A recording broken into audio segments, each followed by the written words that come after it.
নিয়ম অনুযায়ী তো 3টা সিনেমা করার পরেই তো আসলে ভোটার হওয়ার কথা।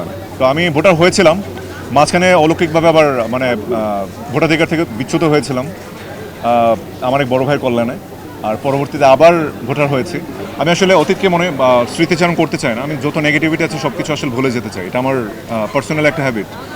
তবে হ্যাঁ, সত্যি বলতে আমি ব্যক্তি হিসেবে আমাকে কয়জন প্রশ্ন করছিল কয়জন সাংবাদিক যে আপনি কেন ইলেকশন করেন না। আসলে আমার কাছে শিল্পী হিসেবে মনে হয় যে আমার শিল্প সত্তাকে সমৃদ্ধ করা সবার আগে বেশি জরুরি। আমি শিল্পী, আমি শুধু আমার ধ্যান জ্ঞান এখন শুধু কাজ। যখন সময় হবে তখন হয়তো আমি ইলেকশন করবো কিনা সেটা ফিউচার তো আর কেউ বলতে পারে না। ফিউচারটা দেখা যাবে কি ঘটে। করোনা বা যে কোনো ভাইরাসের এগেইনস্টে ফাইট মানি ব্যাকট্রলের লেফট রাইট। তবে এই বিষয়গুলো আসলে হওয়া উচিত না। আপনি যে অভিযোগটা তুললেন এই বিষয়গুলো আসলে হওয়া উচিত না।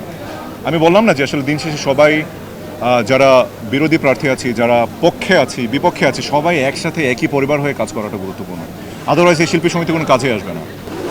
তখন জাস্ট দেখুন আসলে ভোটটা আমরা কেন দেই? ভোটটা আমাদের দেওয়ার অর্থই হচ্ছে আমরা তো অনেক বড় বড় ইলেকশন আমরা দেখি, ন্যাশনাল ইলেকশন দেখেছি কিছুদিন আগে।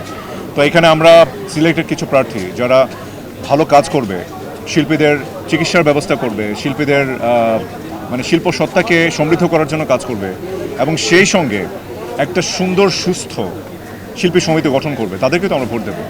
এবং আমার বিশ্বাস যে আমি এমন প্রার্থীকে আমি চুজ করেছি, তারা ডেফিনেটলি আমাদের শিল্পী সত্তাকে টিকিয়ে রাখার জন্য, সমৃদ্ধ করার জন্য চিকিৎসা ব্যবস্থা এবং সকল ধরনের শৈল্পিক কল্যাণ এদিকে ফোকাস করবে আর কি।